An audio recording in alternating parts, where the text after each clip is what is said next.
Merci Jésus. Merci Jésus. Merci Seigneur. Que ton nom soit béni, que ton nom soit célébré ce matin. Nous nous attendons à ta présence. Merci de nous visiter. Au nom de Jésus, on peut encore célébrer le Seigneur.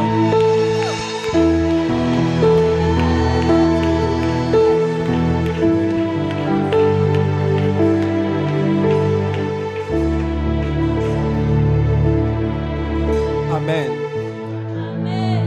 Est-ce que tu es en joie d'être dans la présence du Seigneur? Alors si tu es en joie, communique ta joie à un voisin.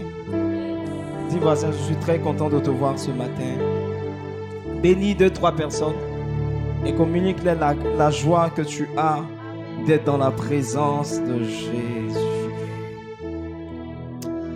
Et dis à quelqu'un, ce matin tu seras encore béni par la parole. Amen. On peut s'asseoir dans la présence du Seigneur. Si je n'ai pas le temps près de moi, c'est sûr que je ne vais pas le respecter.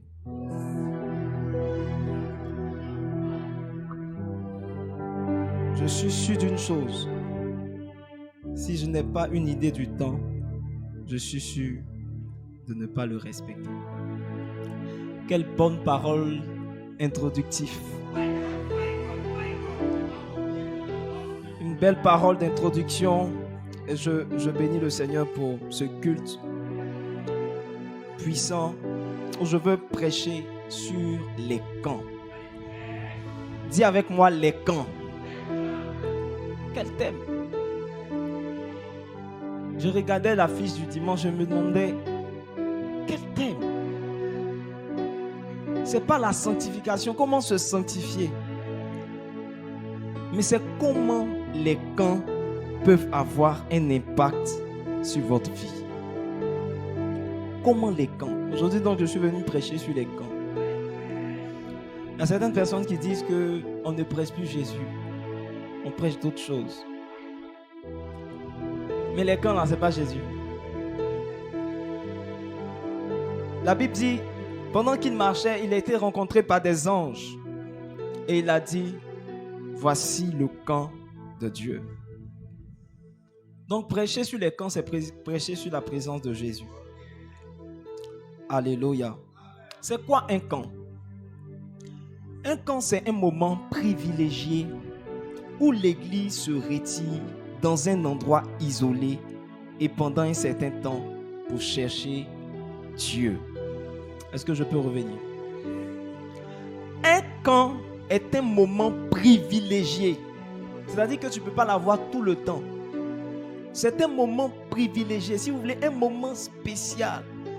Un moment qui n'est pas ordinaire. Un moment privilégié où l'église se retire dans un endroit isolé. Vous voyez que les mots sont bien choisis. Hein? Moment privilégié, endroit isolé. Donc si on te demande c'est quoi quand tu dis moment privilégié, endroit isolé, et puis c'est fini. Waouh! Et pendant un certain temps pour chercher Dieu. Donc il y a 3 choses que tu dois retenir, 4 choses dans un camp. Moment privilégié, endroit isolé, certain temps, et puis chercher Dieu. Donc lorsqu'on parle d'un camp, on parle d'un moment qui est spécial. On parle d'un moment dans un endroit isolé. Donc ce n'est pas un endroit habituel. Alléluia. Ce n'est pas l'endroit où on a l'habitude de faire les cultes, mais c'est un autre endroit. C'est un nouvel endroit.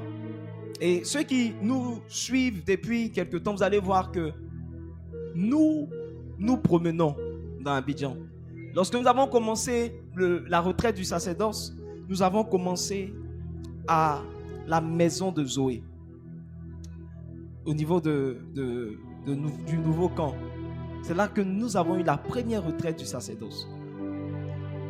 La deuxième année, on a fait dans le même endroit. L'année qui a suivi, nous sommes allés à la montagne, à la quoi? on appelle ça quoi? À la mission Sabaoth.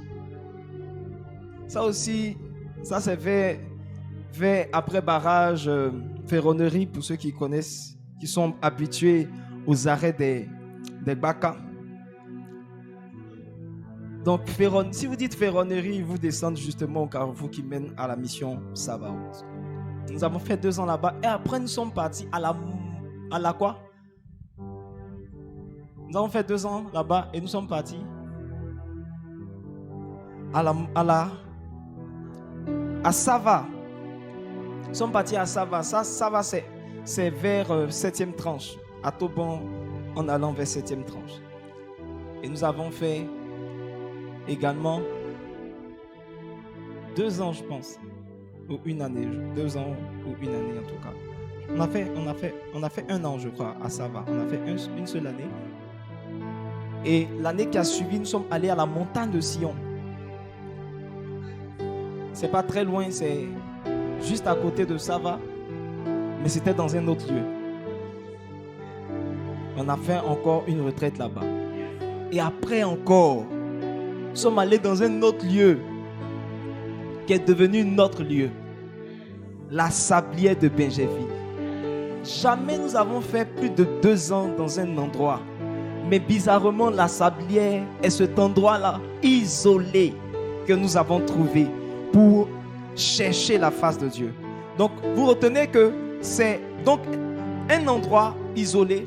Vous retenez également que ça va se faire pendant un certain nombre de temps. Alléluia. Nous, par la grâce de Dieu, nous avons choisi de le faire depuis le mercredi jusqu'au dimanche. Le mercredi jusqu'au dimanche.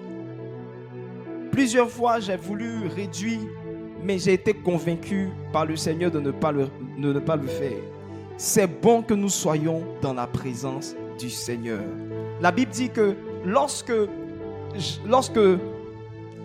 Pierre, Jean et Jacques ont eu la visitation de Dieu sur la montagne de la transfiguration, ils ont dit, il est bon que nous soyons ici. Il est bon que nous soyons ici. Permets-nous de bâtir des tentes. C'est-à-dire, permets-nous de créer une forme de camp, camp, afin que nous puissions rester ici et être bénis par ta présence. Donc, il faut un certain nombre de temps pour pouvoir chercher la face de Dieu, pour pouvoir être visité par le Seigneur. Et il y a la 4e chose qui est le fait de chercher Dieu. Donc, passer plus de temps dans la présence du Seigneur pour l'entendre, pour le recevoir, pour recevoir des directives. Donc, un camp a quelque chose de différent d'un dimanche ou d'un service de semaine. Vous devez savoir qu'un camp a quelque chose de totalement différent d'un service de dimanche ou d'un service de semaine, d'un culte de dimanche ou d'un culte de semaine. Amen. Et pendant les camps, la louange, les prières, la prédication, l'enseignement et la fraternité sont généralement intensifiés. La louange, les prières, la prédication, les enseignements, la fraternité, toutes ces choses sont intensifiées. Amen. Gloire à Dieu. Je vais donner 2 vérités sur les camps. 2 vérités sur les camps. La première vérité, c'est que les camps sont la méthode de Dieu pour maintenir son peuple attaché à lui. Les camps sont la méthode de Dieu pour maintenir son peuple attaché à lui. Dans Deutéronome 16, le verset 16, la Bible nous dit que 3 fois par an, le peuple d'Israël devait se réunir dans un certain nombre d'endroits que Dieu allait définir pour chercher la face de Dieu. 3 fois par an, ils avaient rendez-vous avec Dieu. Alléluia. Donc, ce qui faisait que le Seigneur leur permettait de rester connectés à lui. Vous savez, pendant une année, il peut se passer tellement de choses. Il peut se passer tellement de choses dans ta vie que le Seigneur réserve un jour où il va te ramener dans sa présence. C'est-à-dire que si une personne s'était éloignée de la présence de Dieu, si une personne s'était pendant un certain nombre de temps éloignée de la face de Dieu, Dieu lui donne à travers les camps de pouvoir au moins revenir se connecter à la présence de Dieu. Donc c'est un moyen, une méthode de Dieu pour maintenir son peuple attaché à lui. Pendant longtemps, tu fais des activités. Pendant l'année, tu fais beaucoup de choses, tu es en mouvement. Mais à un certain moment, Dieu veut que tu puisses rester Alléluia, dans un endroit où il va te parler, où il va se révéler à toi, où il va te reconnecter à sa présence si tu t'étais éloigné, où il va te donner de nouvelles instructions si véritablement tu devais passer à autre chose. Alléluia.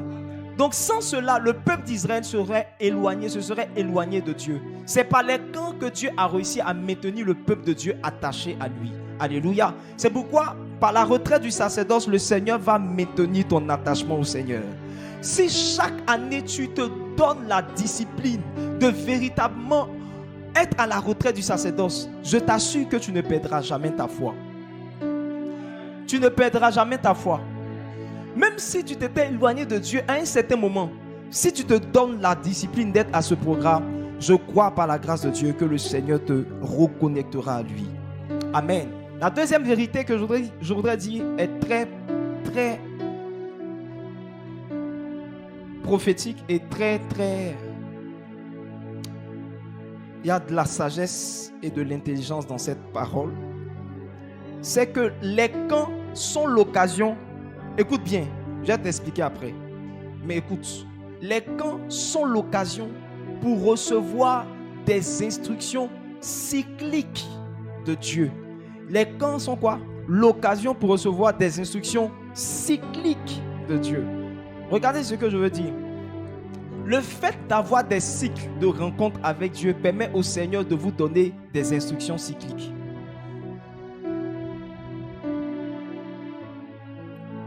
Le fait d'avoir des cycles de rencontres avec Dieu permet au Seigneur de vous donner des instructions cycliques. Si chaque mois, vous dites, les 3 premiers jours du mois, je les mets à part pour prier, pour chercher la face de Dieu, pour jeûner, vous allez voir que de façon cyclique, le Seigneur va se révéler à vous. Le problème de beaucoup de personnes, c'est qu'ils n'ont pas de rendez-vous, de cycle de rencontre avec le Seigneur. Des rendez-vous, ça dit que dans le mois, dans la semaine, dans le jour, dans l'année, ils n'ont pas de rendez-vous bien défini où ils vont aller rencontrer le Seigneur. À un certain moment, pendant que nous organisions la retraite du sacerdoce, au début, on le faisait généralement dans le mois d'août et les dates n'étaient pas assez fixes. Que le Seigneur m'a parlé un jour et m'a dit, il faut que tu aies une date fixe. Une date fixe. C'est très important d'avoir des dates fixes. C'est Dieu qui m'a parlé, c'est même pas un homme. Ce n'est même pas une réflexion. Non, c'est Dieu qui m'a parlé, qui m'a dit, il faut que tu aies une date précise. Il faut que tu aies une date précise. Et nous sommes dit, c'est vrai que cette année, nous n'avons pas pu honorer cette date à cause des circonstances de lieu. Mais on avait voulu tenir ce programme depuis le premier mercredi, comme le Seigneur nous l'avait fait savoir, depuis le premier mercredi du mois de septembre jusqu'au dimanche de la même semaine. Donc, c'est la période fixe que nous avons définie où nous tenons notre camp qu'on appelle la retraite du sacerdoce.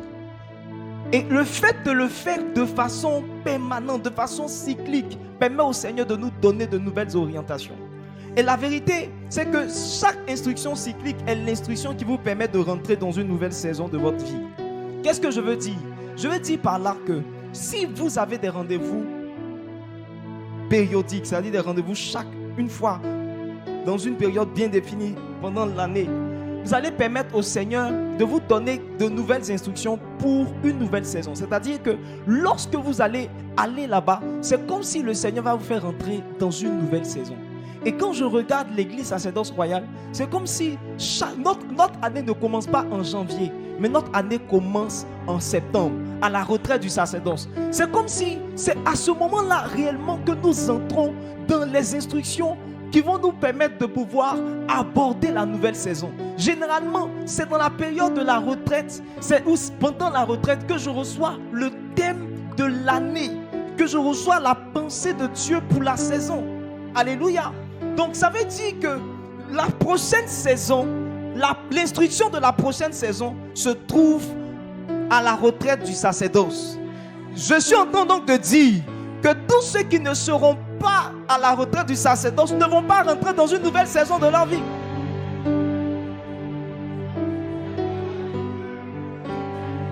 Si tu sens que tu dois rentrer dans une nouvelle saison, laisse-moi te donner une date. Laisse-moi te donner un lieu. Alléluia. Laisse-moi te donner un programme. Oh oui, du 13 au 17 septembre. Laisse-moi te donner un lieu, la sablière de Benjamin. Laisse-moi te donner un programme, la retraite du sacerdoce. Est-ce que tu peux acclamer le Seigneur?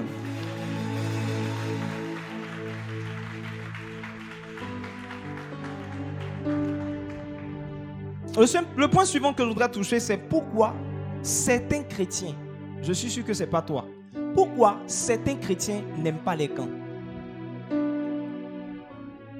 Pourquoi certains chrétiens, demande à ton voisin, est-ce que tu aimes les camps?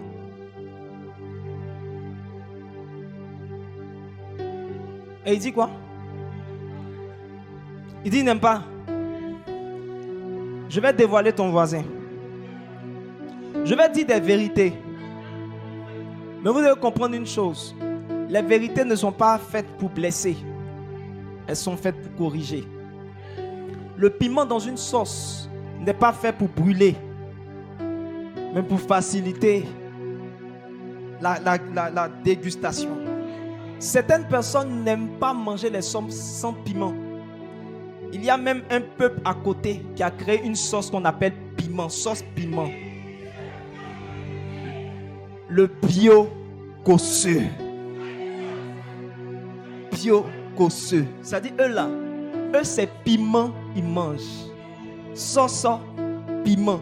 Et je ne sais pas comment j'ai fait, mais je suis tombé dedans. Sauce, piment. Alléluia. Regarde ton voisin, dis, tu as besoin de piment un peu dans ta vie. Et je vais dire des vérités crues. Désolé pour les vérités, mais elles sont faites pour t'aider à avancer.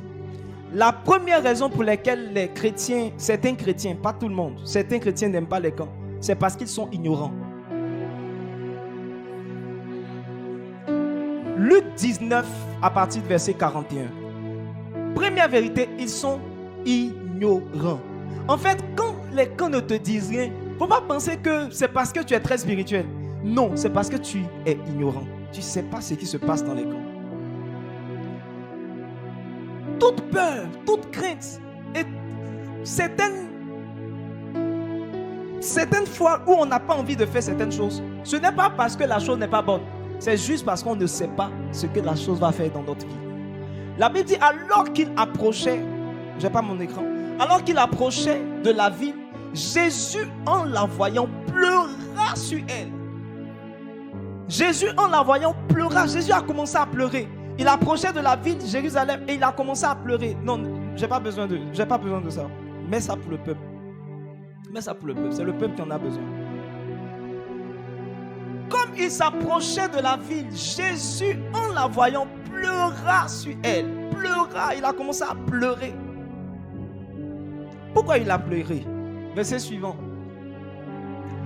Si toi aussi, regardez ce que Jésus dit. Il dit, si toi aussi, au moins en ce jour qui t'est donné, tu connaissais les choses qui appartiennent à ta paix. Et maintenant, elles sont cachées à tes yeux. Jésus donc se prépare à entrer dans une vie et il commence à pleurer. Pourquoi il commence à pleurer? Parce qu'il commence à ressentir le mal que un certain nombre de personnes habitant donc de cette ville peuvent avoir ou peuvent vivre juste parce qu'ils ne connaissent pas les choses qui appartiennent à leur paix. C'est quoi les choses qui appartiennent à ta paix? C'est les choses que Dieu veut te donner. C'est les choses que Dieu a définies pour toi, dans lesquelles il veut que tu puisses entrer. Ce sont les bénédictions que Dieu a réservées pour toi dans une période, dans une année. Donc le Seigneur pleure parce qu'il y a des choses que Dieu t'a réservées, mais par ignorance, tu les méprises. Par ignorance, tu ne comprends pas que ces choses-là sont pour toi et tu dois être dans un lieu pour les obtenir. Jésus pleure sur une ville. Il dit, si au moins tu connaissais les choses qui appartiennent à ta paix. Regarde, certaines personnes sont dans l'église. Peut-être ça fait 2 ou 3 ans, mais ils n'ont jamais participé à une retraite du sacerdoce. Vous savez, le sentiment de Dieu pour vous, c'est qu'il pleure sur votre vie. Il pleure parce qu'il voit que votre vie n'est pas en train d'avancer, mais vous n'êtes pas en train de faire des efforts pour être dans un lieu où il a réservé des grâces pour vous. Jésus pleure. Il dit, si au moins, mon frère, si au moins tu savais que ce lieu était un lieu de visitation. Non, certainement que tu y serais. Beaucoup de personnes ne se sentent pas concernées, mais ce n'est pas ignorance, juste parce que tu ne connais pas. Regardez la suite. Il dit, il viendra sur toi des jours. Regardez la prophétie de Jésus. Il dit, il viendra sur toi des jours où tes ennemis,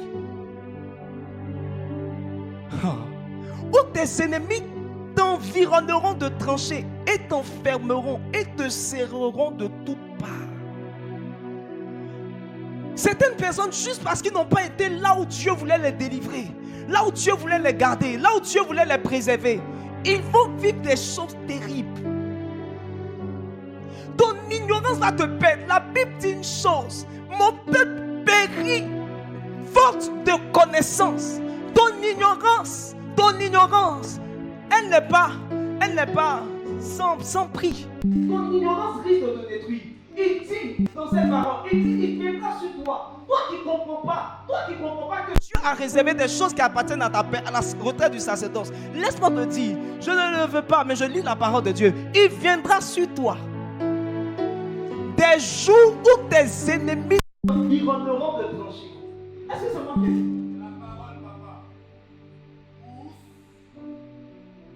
Tu penses que même si tu es malade, la solution c'est de rester à la maison? Je dis, si tu es malade et tu restes à la maison, il viendra sur toi des jours où tes ennemis, c'est-à-dire là, mais ils vont finir avec toi. Parce que déjà tu es malade et tu restes là-bas, c'est que tu es fini. Tu es mort. La Bible dit, ils vont t'enfermer. C'est-à-dire que là où tu es, la chambre dans laquelle tu es, ils vont fermer ça. Et puis toi, c'est toi et eux, tu vas te confier à eux. Ils t'enfermeront, ils te serreront de toutes parts. Voici ce qui arrive à ceux qui ne vont pas dans les camps. Verset suivant. Il dit, ils te détruiront. Wow. Toi et tes enfants au milieu de toi. Si c'est à cause de tes enfants que tu ne veux pas partir à la retraite, ils te détruiront, toi et tes enfants. Est-ce que c'est moi qui ai dit? Ils te détruiront. Ils te guettaient déjà. Ils ne laisseront pas en toi pierre sur pierre. Parce que tu n'as pas connu les temps où tu as été visité. Il y a des moments que Dieu a réservé pour ta visitation. Si tu n'es pas là-bas, tu vas vivre de ces choses. Donc c'est pas ignorance, c'est parce que les gens ne savent pas combien de fois il y a quelque chose de puissant dans ce genre de rencontre. Laissez-moi vous dire une chose. Regardez ce que Hébreu dit dans le chapitre 10, le verset 39. Chapitre 10, verset 39, Hébreu. Qu'est-ce qu'il nous dit? Hébreu. Il dit au verset 39, il dit, nous ne sommes pas de ceux qui se retirent pour se perdre. Il y a des gens qui aiment se retirer. Lorsqu'on décide d'aller dans un endroit, il y a des gens qui se retirent. Laisse-moi te dire une chose. Il dit, nous ne sommes pas de ceux qui nous retirons pour nous perdre. Lorsque tu te mets à l'écart pendant que nous sommes dans un endroit, vous savez, la vérité c'est quoi? C'est que si Dieu envoie son église quelque part, il dit que c'est là qu'il donne rendez-vous à son église. Ça veut dire que c'est là où Dieu se trouve. C'est là où Dieu garde ses enfants. C'est là où la couverture de Dieu est sur ses enfants. Maintenant, regardez, il y a une vérité qui est dans la parole. C'est que la Bible dit que le diable rôde comme un lion rugissant, cherchant qui il va dévorer. C'est-à-dire que le diable examine certaines périodes, comme la période du 13 au 17. Il se dit, tout le monde va partir à la retraite. Tout le monde va partir à la retraite. Mais toi, tu seras seul chez toi. Il dit, il sait que toi, tu n'as pas ce désir-là parce que tu es peut-être ignorant des choses qui se passent. Donc, il est en train de cibler. Depuis janvier, il te guette. Il attend la retraite du sacerdoce où tout le monde va partir. C'est comme quand quelqu'un reste seul dans sa maison. Il est à la merci de l'ennemi. Et le diable cherche. Il cherche une occasion favorable. Et la Bible dit, il rôde comme un lion rugissant, cherchant qui va dévorer. Ne pas partir à un rassemblement de ton église, c'est destructif. Et c'est parce que tu es ignorant que tu ne sais pas ces choses. Et je suis venu t'aider. Somme 18, Proverbe 18, verset 1. C'est un verset qui me marque. On va le lire dans la version...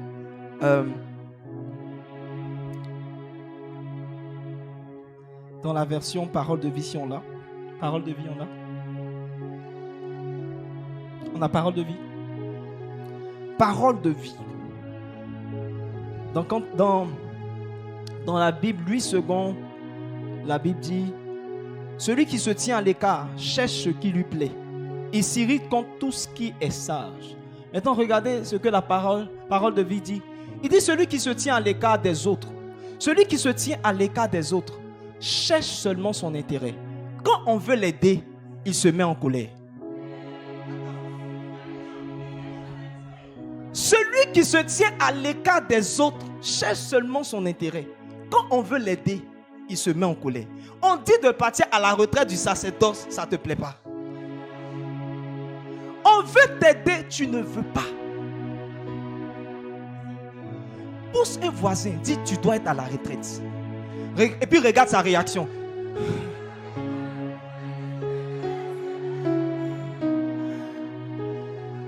Regarde sa réaction.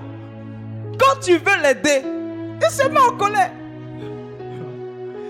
Le diable est un menteur. Je refuse que tu sois à la merci de Satan. Du 13 au 17, tu seras dans la présence de Dieu. Tu ne seras pas dans la présence de Satan. Le diable ne te touchera pas parce que tu seras dans le bon lieu, dans le bon endroit.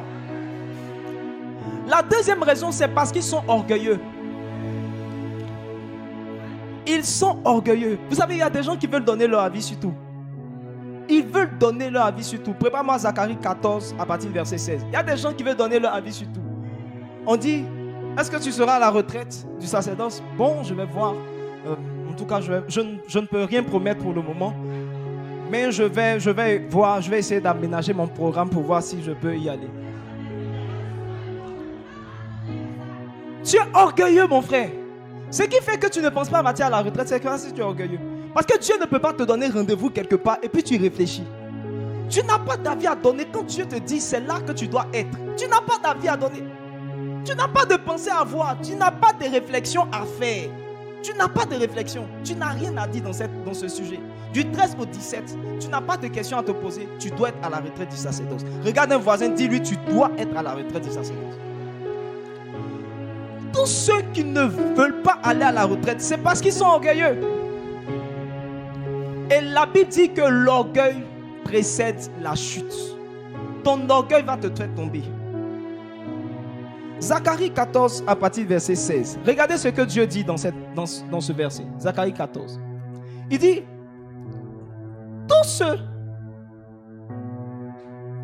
ceux qui resteront de toutes les nations venues contre Jérusalem monteront chaque année pour se prosterner devant le roi.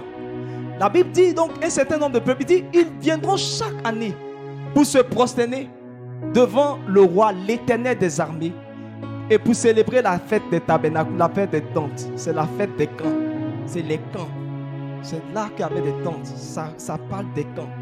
Il dit que chaque année, ils monteront pour se prosterner devant le roi, l'Éternel des armées. Maintenant, regardez le verset 17.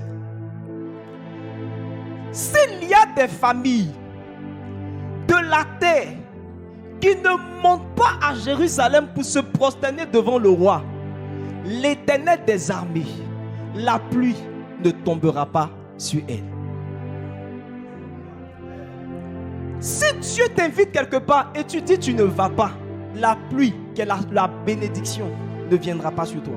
C'est Dieu qui le dit. Il y a des gens, en fait, tu n'as pas de truc. Et vous êtes étonnés qu'il y a des gens qui, lorsque Dieu leur donne rendez-vous, ils ne vont pas. Il dit: tous ceux-là monteront devant l'Éternel. Il y a des gens qui disent: non, non, non, pas. Il dit: ok, s'il y a des familles qui ne montent pas, la pluie ne va pas descendre sur elles. Donc si tu ne veux pas monter, si tu ne veux pas venir, c'est pas grave. Mais sache que la bénédiction ne va pas descendre sur toi. Donc tu choisis quoi? Je suis un homme de Dieu, je suis prophète. Ce que je dis arrive. Donc, si tu veux, amuse-toi. Donc, ce qui fait que certaines personnes n'aiment pas passer au camp, ils n'aiment pas se mélanger. C'est l'orgueil. En fait, ça, c'est l'orgueil. Je suis en train de développer toujours le point de l'orgueil. Tu n'aimes pas te mélanger. Non, bon. Il y aura beaucoup de gens. Moi, j'aime pas les endroits où il y a beaucoup de gens. Il se pose la question, dans quel endroit on va dormir? Dans quel endroit? Est-ce que c'est climatisé? Comme si chez lui, il a climatiseur. Est-ce que les lits, les matelas sont de qualité? Alors qu'il dort sur natte.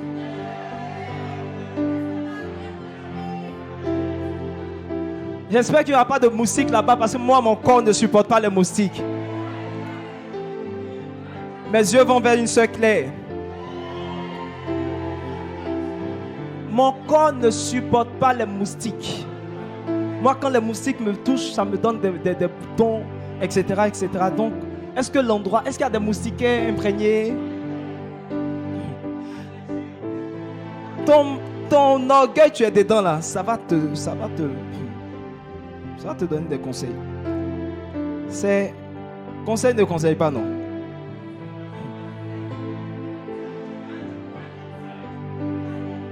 Ils sont là et ils se posent la question, mais qu'est-ce que la retraite va nous apporter même? Enfin, je ne sais pas, qu'est-ce que la retraite va m'apporter? Tu es orgueilleux. Avant, moi, je n'aimais pas les camps. Quand on venait me parler des camps, je disais non, ça ne m'intéresse pas. Ça ne m'intéresse pas. Ça ne m'intéresse pas. Dieu est dans les camps et ça ne t'intéresse pas. C'est terrible. Point suivant. C'est parce qu'ils sont charnels. C'est parce qu'ils sont charnels. Tu as la version Martin? Jude verset 19. Jude verset 19. Jude verset 19. Beaucoup de personnes agissent selon leur envie. Oh, moi j'ai pas envie, ça ne m'intéresse pas. Ça ne m'intéresse pas. C'est quoi? C'est une retraite, on va rester là-bas? On va dormir là-bas? Ça ne m'intéresse pas ce genre de choses. Je préfère rester chez moi. Je préfère rester chez moi. Juge 19, Juge 1, Jude verset 19. Jude verset 19. Jude verset 19. Bon. Quand les gens ne connaissent pas la Bible aussi.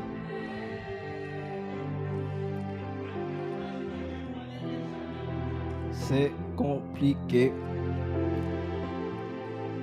Jude, verset 19. La Bible dit, version Martin, c'est ça? Version Martin. On dit ce sont ceux qui provoquent les divisions. Mais la version Martin présente mieux la chose. Version Martin. Et je t'ai demandé si tu as la version Martin, tu m'as dit.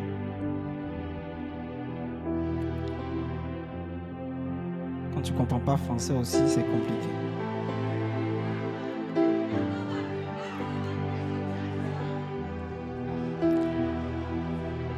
Je dis la vérité ne vient pas pour blesser, elle vient pour corriger. Ou bien tu as oublié l'enseignement ou quoi? Ce sont ceux qui se séparent eux-mêmes. Il dit ce sont ceux qui se préparent eux-mêmes, des gens sensuels, n'ayant point l'esprit.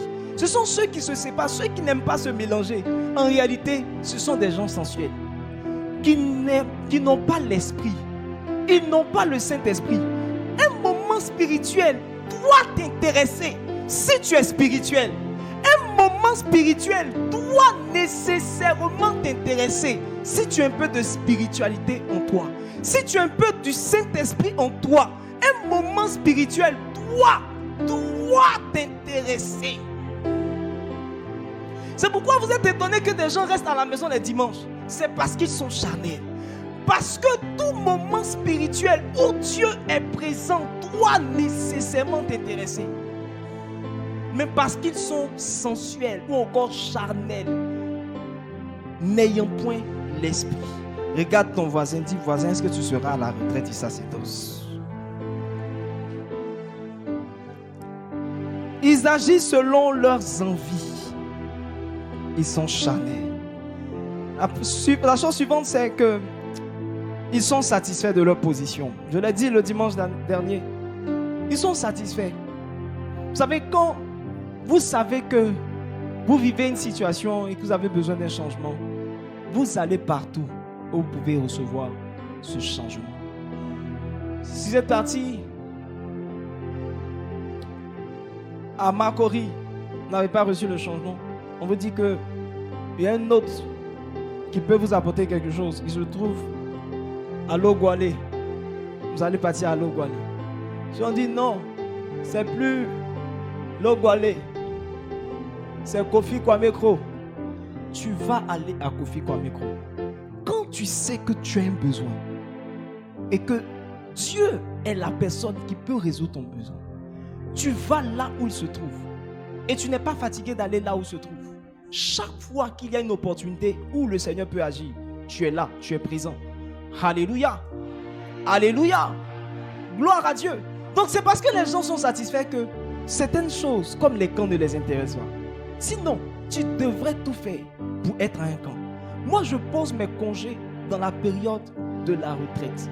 Je pose mes congés généralement dans la période de la retraite. J'ai 2 périodes. La période de la retraite 1 et décembre 2. Décembre pourquoi? À cause de la nouvelle année pour chercher la face de Dieu. Voici mes périodes. Voici mes périodes de congés. Mais cette année qui suit, je vais encore modifier mes congés. Je vais modifier mes congés. Cette fois-ci, je vais prendre mes congés dans la période du camp du Bishop Dag. Il y a une partie de mes congés que je vais prendre spécialement en août. Je n'ai pas l'habitude de le faire. Je vais même peut-être mettre la retraite du sacerdoce royal en point d'interrogation. Parce que ce n'est pas sûr que je puisse être en congé en août et être en congé en septembre. Donc, en fait, quand je vais avec la foi qu'en septembre, je vais trouver un moyen de pouvoir être à la retraite du sacerdoce. Mais vous savez, quand c'est important, vous devez faire quelque chose. Vous ne pouvez pas dire non, je n'ai pas le temps. Non, j'ai ceci. Beaucoup de personnes savent qu'à la retraite du sacerdoce, ils n'ont pas posé leur congé dans la période de la retraite du sacerdoce. Ils ont déjà pris. Si tu n'es pas sensuel, tu ne peux pas faire ce genre de choses. Si tu n'es pas rassasié et satisfait, tu ne peux pas faire ce genre de choses. Tu n'as rien d'autre à faire que d'être à la retraite du sacerdoce. Je te dis, regarde ton voisin, dis-lui, tu n'as rien d'autre à faire qu'être à la retraite du sacerdoce. Alléluia. Gloire à Jésus. Maintenant, je voudrais traiter avec toi, que se passe-t-il dans les camps? Que se passe-t-il dans les camps? Il y a quoi là-bas? Et puis les gens veulent partir. Il y a quoi là-bas? La première chose que je voudrais savoir, c'est que les camps sont un environnement où il n'y a pas de pression. Les camps sont un environnement où il n'y a pas de pression. Maintenant, laisse-moi te parler de ta vie actuelle. Ta vie actuelle est une vie tendue. Ta vie actuelle, c'est une vie très tendue. Quand tu es à la maison, ma soeur, et que tu veux sortir, on dit, Christelle, est-ce que tu as lavé les assiettes? Alors que tu es en retard, tu étais en train de courir, on dit, Christelle, est-ce que tu as lavé les assiettes? Tu dis non maman, elle dit viens laver. Tu te lèves, tu vas laver les assiettes. Elle dit, tiens l'argent. En venant, tu achètes quelque chose pour venir. Tu fais le marché, tu te débrouilles, tu descends tôt et tu fais le marché. Et Et tu t'en vas, tu as déjà cette pression-là. Mais tu vas au travail. Tu t'en vas au travail même sous pression parce que tu vas en retard. Et quand tu t'apprêtes à rentrer, ton boss te dit, monsieur, viens.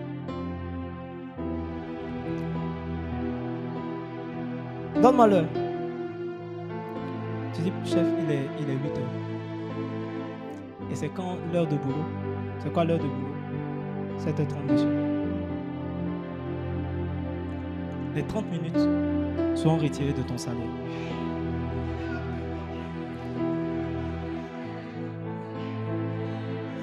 Dès que tu t'assois, on te donne une pile de dossiers. Il faut enregistrer. À midi, tu me fais le point.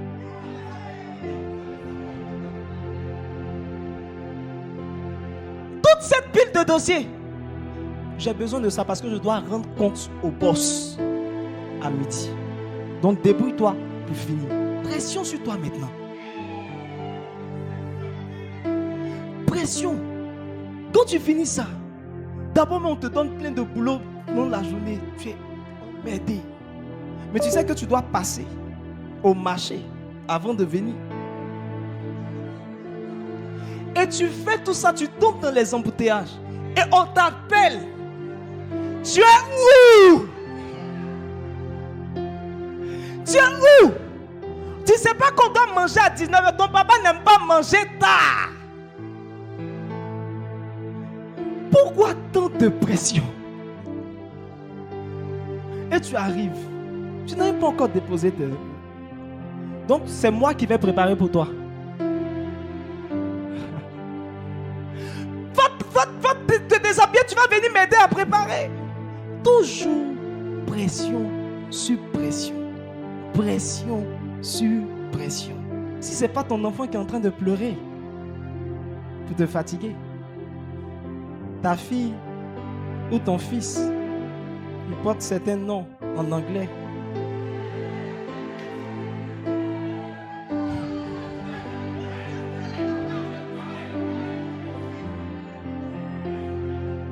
Est-ce que tu es avec moi? Mais quand tu vas au camp, il n'y a pas tout ça. Il n'y a pas un patron qui va t'appeler pour te dire est-ce que tu as fait mon boulot? Est-ce que tu as fait ce? Est-ce que tu as fait cela? Moi, à partir du mercredi, je n'ai pas dit mercredi là, à partir du mercredi qu'elle a, je fais mon téléphone. Mercredi qu'elle a là, je fais mon téléphone. Les APCA, tout ça, je m'en fous. Je fais mon téléphone. À partir du mercredi, je vous dis, celui qui tente de me joindre, Zoro, je ne vais répondre à aucun appel, aucun message, aucun ceci. Mercredi, c'est fini. Tout ce que tu as me dit, dis-moi maintenant jusqu'à mercredi. Dis-moi les choses que tu voulais me dire samedi, mercredi. Il n'y a pas de pression. Je serai un homme sans pression. Sans pression.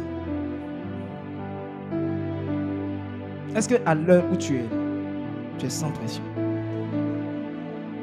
Mais à la retraite, c'est sans pression. Il n'y a même pas une affaire de vous devez finir à telle heure pour venir à telle heure. On est là. Tu es là.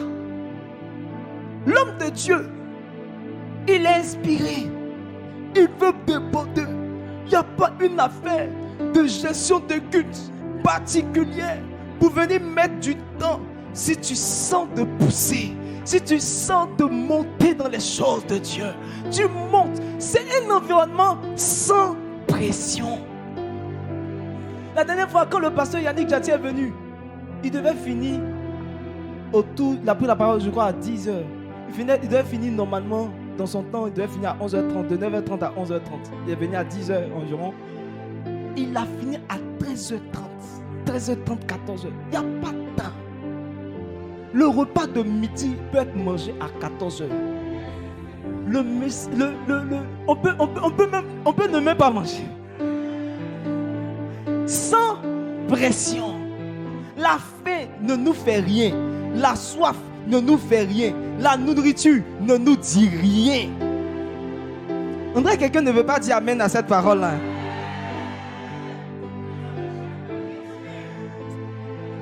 Quelqu'un voulait dire, mais c'est ça qu'est la pression là. La nourriture même. Alléluia. Il n'y a pas de soucis. Il n'y a pas de soucis du monde. Les soucis du monde, les inquiétudes, tu te libères. Vous savez une chose, la Bible dit c'est dans le calme et la tranquillité que vous viendra le secours de l'Éternel. Vous savez, tant qu'il n'y a pas de calme en vous, Dieu ne peut pas agir. Le secours de l'Éternel veut se manifester, mais il n'y a pas de calme. Dieu tout le temps, dans les choses, dans les problèmes, dans les situations, dans les choses à régler, les soucis, les inquiétudes, ça te presse. Une sœur qui avait fait plusieurs fois sa classe, elle était en 2e année, elle a fait plusieurs fois sa classe. À un certain moment, elle a échoué. Une première année, une 2e année, après 2 sessions chacune des années. Elle a échoué. Ses parents la placent et lui disent, maintenant, qu'est-ce que tu veux faire de ta vie? Ce genre de pression, qu'est-ce que tu veux faire maintenant de ta vie? C'est-à-dire quoi? Là maintenant, c'est toi. Si tu dis tu choisis concours, si tu as passé concours, ça n'a pas marché, c'est fini. Si tu dis que tu veux continuer à aller et puis tu échoues, c'est fini. Ce genre de pression, quand tu as ça, tu dois venir te décharger. Et malheureusement, cette sœur dont je suis en train de parler, elle a choisi, elle a décidé de passer un concours. Elle a passé un concours, ça a échoué encore. Imaginez-vous le niveau de pression. Et malheureusement, à cause de tout ça, elle dit, elle n'est pas sûre de participer à la retraite. Quand tu n'aimes pas ta vie, c'est comme ça que tu réagis. Les pressions vont continuer tant que tu n'es pas dans un environnement sans pression où le Seigneur peut te parler. Dieu veut te mettre dans un environnement où il pourra te parler sans aucune pression, sans aucune inquiétude. C'est pourquoi ceux qui veulent transporter le travail à la retraite du sacerdoce, ceux qui veulent avoir toujours des choses à faire, venir aller au boulot, revenir frais, c'est trop de pression. Vous risquez de rater votre retraite parce que vous n'êtes pas disposé. La retraite, ça doit être 100% de disposition au Seigneur. Alléluia. Gloire à Dieu. Amen. La première chose que je voudrais dire, la deuxième chose que je voudrais dire, c'est que les camps nous permettent d'avoir des moments intenses de prière. Les camps nous permettent d'avoir quoi? Des moments intenses de prière. Dans Acte 1, le verset 14, la Bible dit, dans Acte 1, le verset 14, la Bible dit, tous d'un commun accord, persévérez dans la prière. Persévérez dans la prière. Vous savez, l'une des choses que l'Église doit apprendre, c'est l'art d'espérer en l'Éternel. C'est quoi l'art d'espérer en l'Éternel? C'est d'attendre dans sa présence, de passer du temps dans sa présence. Regarde, peut-être que seul à la maison, tu n'arrives même pas à faire 15 minutes de prière, 30 minutes de prière. Mais à la retraite, tu auras l'opportunité de passer du temps. Nous avons ce qu'on appelle les dévotions matinales, les moments de prière depuis le matin. On te met dans un système, on te met dans une habitude où tu vas aller chercher Dieu et commencer à espérer en l'Éternel. Commencer à crier à Dieu, commencer à prier le Seigneur pour ta situation, pour ce que tu veux voir Dieu faire. Tu as besoin de pouvoir t'exposer à la présence de Dieu. Tu as besoin de pouvoir passer des moments intenses dans la présence de Dieu pour que le Seigneur puisse changer ta vie.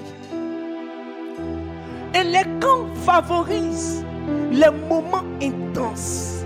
Les moments intenses. Je me rappelle de ce moment intense que j'ai passé au camp Séville, au camp organisé par l'église Centre Chrétien de Réveil. On priait, c'était terrible, c'était une matinale. On a prié, on a prié, on a prié, on a prié. C'était pour moi un moment tellement important. Et le Seigneur s'est révélé à moi. Et le Seigneur m'a dit, je te donne une seconde chance. Je te donne une seconde chance. Cette parole m'a fait totalement, ça m'a fait pleurer. Parce que Dieu me dit, il me donne une seconde chance. Ça veut dire quoi? J'ai déjà pris une chance que j'ai dépensée, que j'ai utilisée de la mauvaise manière. Quand Dieu dit, je te donne une seconde chance, ça veut dire première chance qu'il t'a donnée. C'est comme première session. Tu as échoué. Donc tu es en train de faire vous voyez la pression de deuxième session. Qui connaît la pression de deuxième session?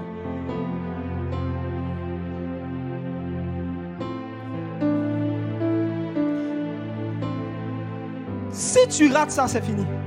Il dit, je te donne une seconde chance. Il va m'expliquer après. Il dit, je te donne une seconde chance. J'ai commencé à pleurer. Donc j'ai utilisé cette chance-là.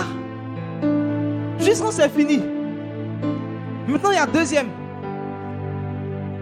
Mais c'est pendant un moment intense. C'est pendant un moment intense de prière que j'ai entendu quelque chose. La Bible dit, si vous saviez ce qui, les choses qui appartiennent à votre Père, ça veut dire que j'allais être en train de courir, de marcher sans savoir que j'étais dans ma seconde chance. Jusqu'au jour où Dieu dit, tu sais que je t'ai donné 2 chances. Il y a des moments où tu as l'opportunité de pouvoir entendre la voix de Dieu après un moment intense de prière. La Bible dit, ils ont commencé à persévérer dans la prière. Ils ont commencé à persévérer dans la prière jusqu'à ce que Pierre reçoive une orientation, qu'il arrête la prière, qu'il choisisse cet apôtre et qu'il continue à prier jusqu'à ce que Dieu se révèle à eux. Tu as besoin d'un moment intense. L'une des choses importantes dans les camps, c'est que tu es encouragé par la prière des autres. Tu es encouragé par la prière des autres. Peut-être que tu ne sais pas prier. Peut-être que tu n'as pas l'habitude de prier pendant longtemps. Peut-être que tu n'as pas l'habitude de prier intensément. Mais lorsque tu as l'opportunité d'être dans les camps, tu es encouragé par la vie de prière des autres. Frère, les cultes, pendant les cultes, on ne peut prier qu'environ 5 minutes. On prie environ 5 minutes. Le dirigeant vient, il dit, oh oui, bénissons le Seigneur. Oh, quelle opportunité d'être dans la présence du Seigneur. Ce matin, Dieu nous a fait la grâce. La Bible dit, il est doux, il est agréable pour des frères de demeurer ensemble. Oh, bénissons le Seigneur. Célébrons le Seigneur pour cette grâce. Frère, 5 minutes, il descend. Mais j'imagine des hommes terribles de la prière. Des hommes qui aiment la prière, des motivateurs de prière, comme l'assistant pasteur, qui prend le micro et qui veut t'encourager à prier. Qui veut t'encourager à prier. Pendant un moment où tu peux transpirer. Est-ce que tu as déjà transpiré dans la prière? Est-ce que tu as déjà transpiré dans la prière? Et pendant que toi-même tu n'as pas envie de prier, la façon dont les gens prient, Sokori kendu sali makayanto rekia mainde sukari karababo sainde skia rekeindo rokoyanda sukaraba inde sikarabos reyando raikayande shekeyando. Genre, même quand tu n'as pas envie de prier, vous savez, souvent certaines personnes ont reçu le parler en langue parce qu'ils ont voulu faire comme eux. Donc le gars il ne sait pas parler en langue, il écoute rakaya makayendo su mainde rokoyo makayando sikerebosh makayande, et puis ça vient comme ça commence à venir rakayanda rabaya shenderebos kala inde. Oh, je vois quelqu'un parler en langue, je vois quelqu'un faire d'intenses prières. Regardez ce qui s'est passé. La Bible parle de la multitude qui était réunie dans Actes 4 et au verset 31. Ils ont commencé à prier. Ils ont commencé à prier le Seigneur. Au verset 31, il y a quelque chose qui s'est passé. La Bible dit, quand ils eurent prié, le lieu où ils étaient assemblés trembla. Frère, on n'a jamais fait ce genre de prière. À la retraite du sacerdoce, on aura l'occasion de faire des prières qui font trembler les lieux. Je vois la salle de la sablière trembler. Je vois la salle de la sablière trembler. Je vois la salle de la sablière trembler. Pas comme votre habit qui tremble. Hein. Je vois la salle trembler. Si la salle tremble, ça veut dire aucune forteresse ne peut tenir. Ça veut dire que les forteresses avec lesquelles tu pourrais venir, les forteresses vont tomber. La Bible dit que Jéricho est tombée, elle était renversée. Je vois la prière intense renverser les forteresses de ta vie, renverser les forteresses de la maladie. Vous savez, tant que vous n'avez pas suffisamment prié, certaines choses seront toujours attachées à vous. Il y a des maladies qui doivent vous lâcher parce que vous allez commencer à faire des prières intenses. Le célibat va te lâcher parce que tu vas faire des prières intenses, des prières que tu n'as jamais faites, parce qu'il y aura comme un tonnerre de prières, autour de toi. Et l'une des choses que provoquent les prières, c'est le mouvement des anges. Le mouvement des anges. La Bible dit l'église était en prière dans Acte 12. Et au verset 5, la Bible dit l'église est en prière. Et la Bible dit dans la suite qu'un ange s'est révélé. Un ange s'est manifesté. Lorsque nous prions de façon intense, les anges se manifestent. Les anges se manifestent. La deuxième chose qu'on voit, qu'on expérimente lors des camps, c'est une plus grande dose de parole. Une plus grande dose de parole. Vous savez, lors des cultes, nous avons accès juste à un petit temps de parole. On vient, on enseigne sur quelque chose, sur un sujet, et juste quelques temps après, on prie. Et c'est fini. Et c'est jusqu'au mercredi qu'on aura encore une nouvelle dose. Et après ça, jusqu'au dimanche. En une semaine, la dose de parole que tu reçois est tellement faible. Certaines personnes même ne viennent pas mercredi, tous les dimanches. Ça dit que tu reçois 1 heure d'enseignement. La parole qui peut changer ta vie, c'est celle-là que tu reçois seulement à une portion de 1 heure, une faible portion. C'est pourquoi il n'y a pas de changement. C'est pourquoi il n'y a pas de changement. Tu dois être exposé à la parole.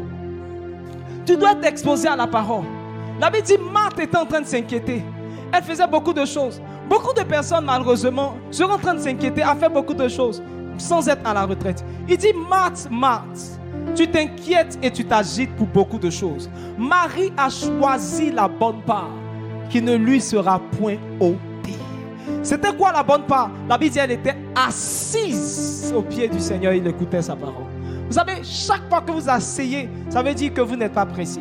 Chaque fois. C'est pourquoi quand je te vois comme ça, dans cette position, j'ai l'impression que je peux encore continuer.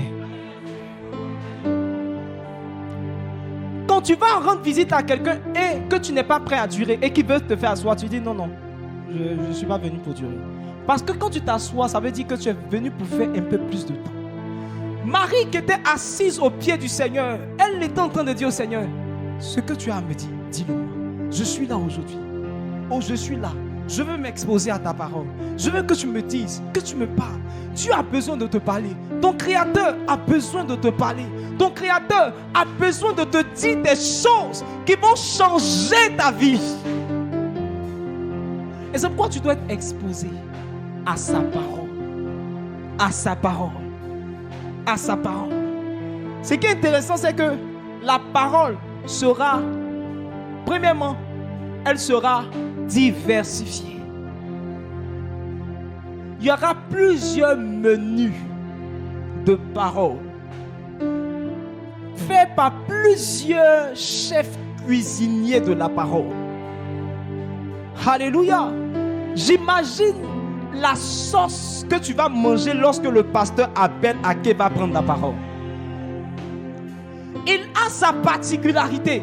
Lui-même dans sa voix même, tu sais que Dieu est présent dans sa voix. Sa voix seulement. Il y a une dose de parole que tu vas recevoir en étant à ce camp. J'imagine quand le pasteur Yannick Jati va prendre la parole pour t'exposer. C'est le genre de personne que personne ne veut arrêter quand il prend la parole. S'il a décidé d'arrêter, on arrête. Tant qu'il est inspiré, on est dedans.